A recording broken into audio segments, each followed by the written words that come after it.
All over வேர்ல்டில் எவ்வளோ இருக்காங்க ஐயா? 100 மில்லியனுக்கு மேலே இருக்காங்க.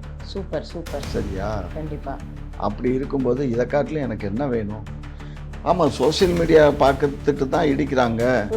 இந்த சொட்டைன்னு எத்தனை பேர் என்ன கிண்டல் பண்ணுறவன், கேலி பண்ணுறவன். நான் சொல்கிற இந்த நல்ல விஷயங்களை போட்டால் வியூவர்ஸ் பார்க்க மாட்டான். வியூவர்ஸ் என்ன பார்க்குறானோ அதைத்தான் நீங்கள் எடுத்து போடணுமே தவிர, இந்த சென்னையில் நிறைய சேனல்கள் ஆரம்பித்து நிறைய பேர் சம்பளம் கொடுக்காம 3 மாதம் 4 மாதம் சம்பளம் கொடுக்க முடியாமல் மூடிட்டு போனவங்க இல்லையம்மா. என் தகுதி என்னன்னு எனக்கு தெரியல. என்ன சார் உண்மையை சொல்றவங்க தெய்வத்துக்கு சமம்னு சொல்லுவாங்க சார்.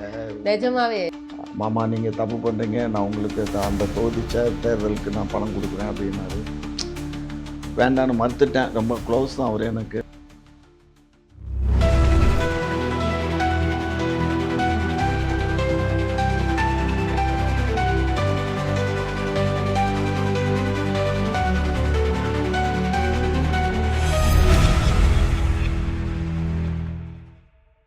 அன்லிமிட்டெட் டாக்ஸ் நேயர்கள் அனைவருக்கும் வணக்கம்.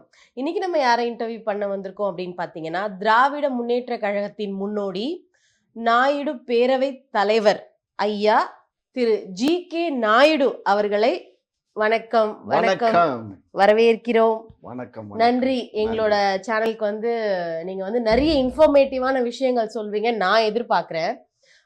சரி, நான் உங்களை இப்ப இன்ட்ரோ கொடுத்தேன் இல்லையா, ஜி.கே. நாயுடு அப்படின்னு சொல்லி நான் உங்களுக்கு வந்து முன்னுரை கொடுத்தேன். ஓகேவா? இது எப்படி நான் ஜி.கே. நாயுடுன்னு சொன்னேன், அதுக்கு நீங்க எதுவுமே விளக்கமே சொல்லலையே, அமைதியா இருக்கீங்களே.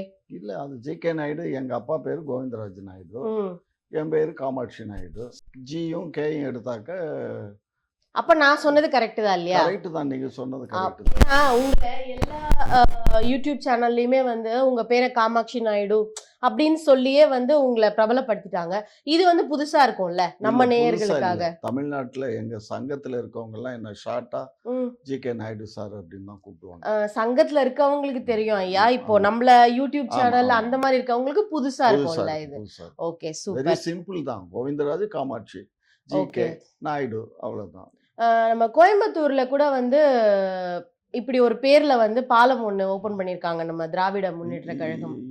அது ஜி.டி. அதுதான் ஜி.டி. நீங்க ஜி.கே. சூப்பர். இப்ப அந்த பாலம் வந்து G D. Naidu, okay, G K. Naidu. இப்ப நீங்க வந்து திராவிட முன்னேற்ற கழகத்தின் முன்னோடி, ஓகேங்களா? ஏன் உங்களோட பேர் வந்து அந்த அளவுக்கு பிரபலமா பேசப்படலைன்னு ஏன் அப்படி நினைக்கிறீங்களா? ஏதாவது உங்களுக்கு அந்த மாதிரி ஏதாவது ஒரு உள்ளுக்குள்ள ஒரு வருத்தமா அந்த மாதிரி ஏதாவது இருக்கா? இன்னைக்கு என்னுடைய வியூவர்ஸ் எவ்வளவு இருக்காங்க தெரியுமா? ஆல் ஓவர் வேர்ல்டுல எவ்வளோ இருக்காங்க ஐயா?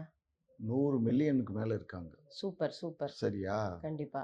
அப்படி இருக்கும்போது இதை காட்டிலும் எனக்கு என்ன வேணும்? இதை காட்டிலும் என்ன வேணும் அப்படின்னு சொல்றதை விட வியூவர்ஸ் இருக்கலாம். இப்போ நம்ம என்ன பண்றோம், நம்ம என்ன பண்ணிட்டோம் அப்படின்னு நமக்கு 100 மில்லியன் அப்படின்னு நீங்க என்னைக்காவது யோசிச்சிருக்கீங்களா? நான் யோசிச்சிருக்கேன். அதாவது நான் கஷ்டப்பட்டு ஒரு கல்லூரியை உற்பத்தி பண்ணி ஒரு கல்லூரியை மதுரையில் கட்டி, அப்போ முத்தமிழறிஞர் டாக்டர் கலைஞர் அவர்களை கூப்பிட்டு திறப்பு விழா நடத்தி, அதை அரசுடைய கல்லூரியாக மாற்றி, அரசுனா எய்டட் காலேஜ், கவர்மெண்ட் எய்டட் காலேஜாக மாற்றி, அதுக்கப்புறம் ஒரு 10 வருஷம் கழிச்சு அதை திரும்பவும் வந்து அது தவிர அடிஷ்னலாக செல்ஃப் ஃபைனான்ஸ் காலேஜ் ஆரம்பித்து, வந்து கோயட் காலேஜ், அதுக்கப்புறம் இப்போ சிலதுகளை வந்து தனித்தர முறையில் பெண்களுக்கு தனியாக ஆண்களுக்கு தனியாகவும் பண்ணிக்கிட்டு இருக்கோம். இந்த மாதிரி எல்லாம் ஒரு கல்லூரியை நடத்தியிருக்கேன். அப்போ எல்லாம் வராத அது அது அந்த வட்டம் மதுரை மாவட்டத்தில் மட்டும்தான் தெரிஞ்சது காமாட்சி நாயுடுனா யாரு அப்படின்னு. நான் சென்னையில் வந்து 1989 மிக பிரம்மாண்டமான மாநாடு சென்னையில் பண்ணேன். திராவிட தெலுங்கர் முன்னேற்ற கழகம், டிடிஎம்கே ஒரு கட்சி ஆரம்பித்தேன். அந்த திராவிட தெலுங்கர் முன்னேற்ற கழகம் கட்சி ஆரம்பித்து அதை ரொம்ப பெரிய அளவில் பண்ணிகிட்டு இருந்தேன். அதை ஆரம்பித்த கொஞ்ச நாளையிலே நாடாளுமன்ற தேர்தல் வந்தது. அந்த நாடாளுமன்ற தேர்தலில் 3 தொகுதிகளில் போட்டி போட்டோம். வட சென்னை, பெரியகுளம், மத்திய சென்னை 3 தொகுதிகளில். அதெல்லாம் ஒரு காலகட்டம். அப்பெல்லாம் கிடைக்காத பேரு புகழ் இப்ப எனக்கு இப்ப வந்து புகழ், அதே சமயத்துல இடி. அதாவது இடிப்பார் இல்லாத மன்னன் சரியா ஆள மாட்டாங்கிற மாதிரி எனக்கு இப்ப இடிப்பாரு நிறைய சேர்ந்துருக்காங்க. புகழோட புகழ்ச்சி பண்றதுக்கும் ஒரு குரூப் இருக்காங்க. நான் அதுக்கும் மயங்குறது இல்ல, இதுக்கும் மயங்குறது இல்ல. இப்போ இந்த இடிக்கிறாங்கன்னு சொல்றீங்க இல்லையா, அது வந்து இந்த சோஷியல் மீடியாஸ சொல்றீங்களா? ஆமா, சோசியல் மீடியா பார்த்துட்டு தான் இடிக்கிறாங்க. இந்த சொட்டைன்னு எத்தனை பேர் என்ன கிண்டல் பண்றவன், கேலி பண்றவன், இந்த மாதிரி நிறைய இருக்குல்ல. ஓ! நிறைய நீங்க பேர் அப்ப இருக்காங்க. அது இப்போ ஒரு இன்டர்வியூ நீங்க குடுக்குறீங்க. அத வந்து கேலி கிண்டலா தான் பேசப்படுது முக்காவாசி விஷயங்கள். இப்போ உங்ககிட்ட நெறைய நல்ல விஷயங்கள் இருக்கு. இப்ப நீங்க சொன்ன விஷயங்கள் எல்லாமே வந்து நீங்க ஒரு காலேஜ் நடத்துறீங்க. நெறைய வந்து என்ன சொல்றது? கல்வியில வந்து நெறைய விஷயங்கள் நீங்க வந்து பண்ணிட்டு இருக்கீங்க, ஊர் சைட்ல. அந்த மாதிரியான விஷயங்கள ஏன் எடுத்து போட மாட்டேங்கிறாங்கன்னு அப்படி ஏன் போட மாட்டேங்கிறாங்கன்னு நெனைக்கிறீங்க? அப்படி போட்டாக்க இன்னைக்கு 800 காலேஜ் இருக்கு. இன்ஜினியரிங் காலேஜ், ம், ஆர்ட்ஸ் சயின்ஸ் காலேஜ் ஒரு 350, 400 காலேஜ் இருக்கு. ம், தனியார் காலேஜ். இது ம், ம், தவிர மாவட்டத்துக்கு 2 காலேஜ், கவர்மெண்ட் காலேஜ் இருக்கு. ம். அப்ப அதெல்லாம் போடணும்ல. சரி. காலேஜ நம்ம ஏம்மா கேட்கலையா. கண்ணு, நீங்க என்ன பண்றீங்க? அதாவது நீங்க பண்ற நல்ல விஷயங்கள ஏன் வெளியில சொல்லலன்னு கேட்கிறேன் நானு. கண்ணு ஒரு விஷயம் புரிஞ்சுக்கோ. நான் சொல்ற இந்த நல்ல விஷயங்கள போட்டா வியூவர்ஸ் பார்க்க மாட்டான். ஓ! வியூவர்ஸ் என்ன பார்க்குறானோ அதத்தான் நீங்க எடுத்து போடணுமே தவிர, என்ன புகழ்ந்து பாடியோ அல்லது என்ன பற்றி என்னுடைய லைஃப் ஹிஸ்டரிய பார்த்தா எத்தன பேர் பார்ப்பான்? ஆனா, லகரம் சேனல்ல போட்டது கிட்டத்தட்ட அப்பமே ஒரு 2,00,000 போச்சு. ம், ம், ம். ஸோ அது போயிருக்கலாம். பட் அந்த 2,00,000தோட அது அப்புறம் ஆஃப் ஆயிடுச்சுல்ல. அப்போ அவ்வளோதான். வந்து உங்கள பத்தி கேலி கிண்டல் பண்ணா தான் வீடியோஸ் போகும் அப்படின்றத நீங்களே ஒத்துக்கிறீங்க அப்படிங்கிறீங்களா? அந்த மாதிரி தான் இப்ப பண்ணிட்டாங்க. அதாவது ஒரு உங்களுக்கு அதுல உங்களுக்கு உடன்பாடு இருக்கா? உடன்பாடு இருக்கோ இல்லையோ மாட்டிக்கிட்டு முழிச்சுக்கிட்டு இருக்கேன். அப்படி சொல்லுங்க. அததான் நான் கேட்கிறேன். அப்போ மாட் அ அதாவது தன்ன நம்பி வரவங்க நம்மள வீடியோ எடுக்க வராங்க. அவங்க நல்லா இருந்துட்டு போட்டும். ஆ நம்மள கிண்டல் அந்த பண்ணி எண்ணம். அவங்க மேல வராங்கன்னா வரட்டும். அதுதான். ஓகே. உங்கள கண்டிப்பா. அடிச்சு அவங்க மேல வரலான்னு பார்க்குறாங்க. கண்டிப்பா. நான் அதுல வந்து ஏன்னா, கஷ்டப்படுறவங்கள கண்ட எப்படி வந்து வள்ளலார் சொன்னார், "வாடிய பயிரை கண்டபோதெல்லாம் நான் கண்ணீர் விட்டேன்ன" மாரி, ம், இந்த சென்னையில நெறைய சேனல்கள் ஆரம்பிச்சு, ம், நெறைய பேரு சம்பளம் குடுக்காம 3 மாசம், 4 மாசம் சம்பளம் குடுக்க முடியாம மூடிட்டு போனவங்க, ம், கொண்டுட்டு வந்த காச இழந்துட்டு போனவங்க அதிகம். ம், ம், இப்பயும் எப்படியாவது இந்த எலக்ஷன்ல நம்ம எப்படியாவது ஒப்பேற மாட்டோமா?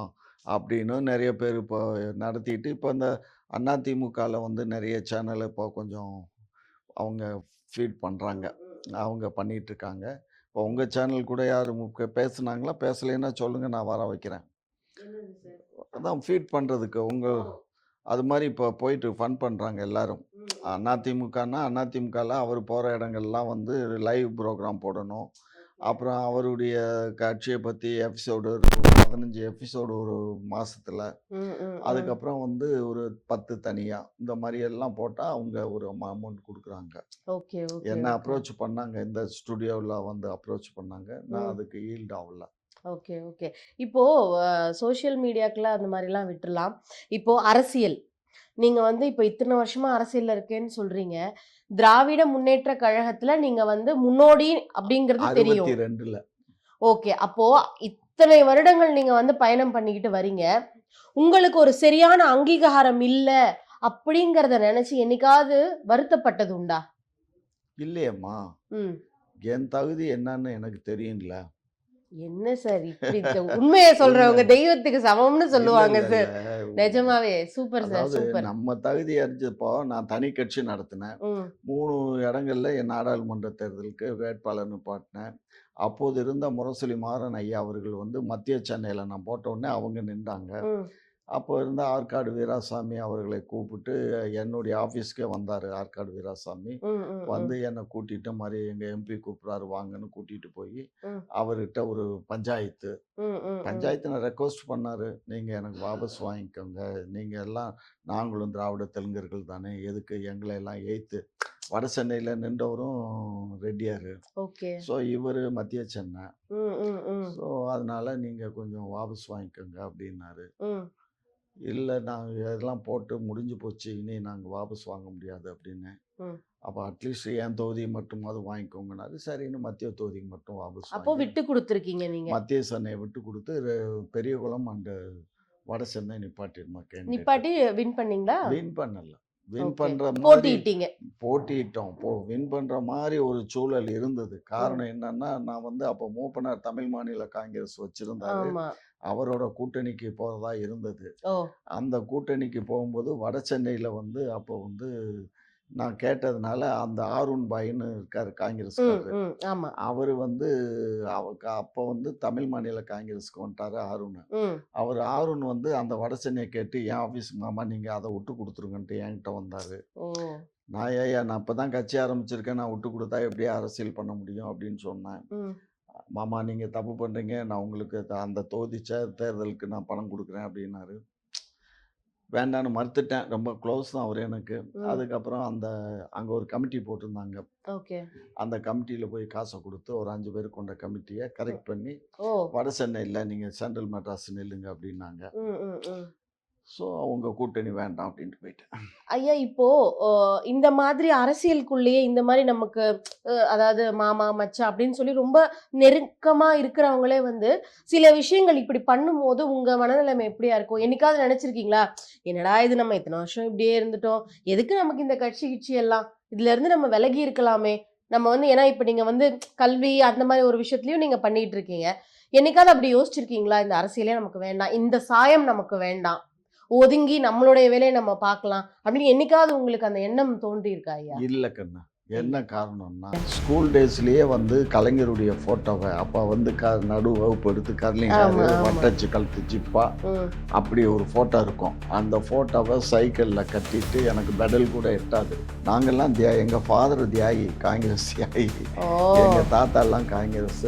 அப்ப எல்லாம் கட்சி நடத்தினா மாசம் 2-3 லட்சம் ரூபாய் இருந்தா தான் கட்சியை ரன் பண்ண இயலும். அப்புறம் அதுக்கப்புறம் பெரிய அளவில் நான் போயிட்டேன். ஏன்னா வாஜ்பாய் கூட அத்வானி கூட எல்லாம் ரொம்ப டெல்லியில். ஏமா நான் தான் சொல்கிறேனே, காமாட்சி நாயுடுன்னா யார் கட்சியில் சேர்த்துக்குவாங்க? ஒரு ட்ராவல் பண்ணிட்டேன் எல்லா கட்சியிலையும், புரிஞ்சுக்கோங்க. நான் சராசரி மனிதன் இல்லை டாக்கண்ணா.